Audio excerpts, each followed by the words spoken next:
Good day, guys. Welcome back to this channel. So, if you have not yet subscribed to this channel, please click on that subscribe button, like and share. So, we will now take a look at our Microsoft for this week. We want to see where this price will be moving for this week. So, in order to be able to predict this movement properly and understand this movement, we are going to start from the higher time frame, which is the monthly time frame. We would analyze it downward to the 4 hour time frame. So, first of all, this Microsoft, what is the trend for it?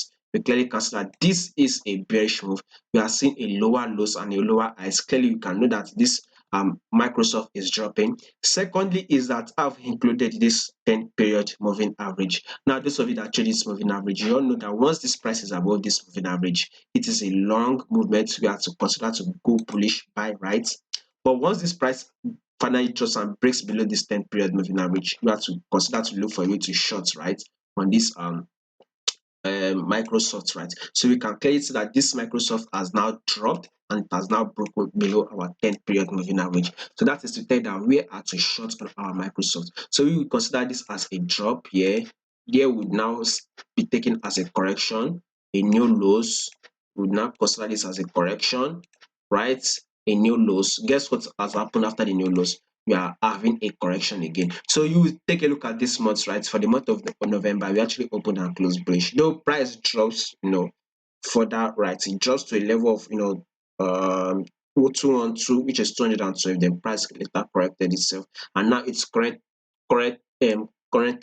trading at 254. So we still expect this price to actually move further up, right? So this correction is still not over. So this monthly time frame, we are on a pullback level, and that pullback is bullish, and the bullish move is not yet over. So let's see, at least this movement will go up, tap our moving average, and possibly break above it slightly a bit. But that is how we just know how the price will play out. But let's see how it will play out though. So we still expect a further bullish move on Microsoft, right? So that is to tell you that should now take us to the next one, which is our weekly time frame. So when you take a look at this weekly time frame, so that this price has dropped, it has actually gotten to a level, a key level, right? You can see that price has reacted to this level, right? There's strong possibility or probability that price might drop to at this level. So watch out for it, right? We might have a drop on our Microsoft at this level. Reason is that we can see a price here. We've now gotten a pullback, right? We've now had a drop here. Here comes the pullback, right? So we've seen a drop, and now price is now giving us that pullback, right? So we should expect price to actually drop here.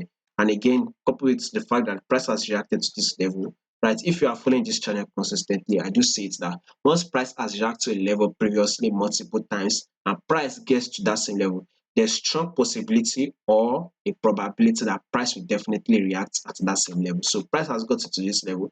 Watch out, there's a possibility or probability that price will be falling at this level. So Microsoft, you should not be surprised if we have a fall at this level. But since this price is still above our 10 period moving average, let's still consider this as a bullish move, right? So watch out for this level, right? Let's watch out for a level of 257. I think a level of 257. If price can break above a level of 257, guys, listen carefully. If price can break above level of 257, then we would consider to go bullish on our Microsoft. But if price actually fails to break above it and it continues to drop, or it does not get to that level, then we can now go ahead to short or sell this Microsoft. So first of all, watch out for a level of 257. Once price breaks above it, then we might consider going long on Microsoft. That should now take us to the daily time frame. For this daily time frame, we're having a clear bullish move. You can see it, higher highs here. Then here comes the correction. Then we've gotten a new highs, and here comes the correction, right, on Microsoft. Guess what we've gotten again? A new highs, right? So possibly you can wait for a correction to play out, right? Once this, which I believe should happen at this level, right? So price is at this level, right? Price has reacted to this level previously multiple times. So we should expect price to actually react at this level here by giving us a pullback. Once the pullback has played out, also watch out for a pullback. Once the pullback has played out, then you can go ahead to go long. So this daily time frame, watch out for a pullback. At least it will save you a lot. Once this pullback has played out, then you can go ahead to go long. And same thing with our 4 hour time frame, still see it. Let's see price. I think the 4 hour time frame has even given us the pullback, but let's see how this price will play out for that before we go ahead to take this trade and go long on the Microsoft for the week.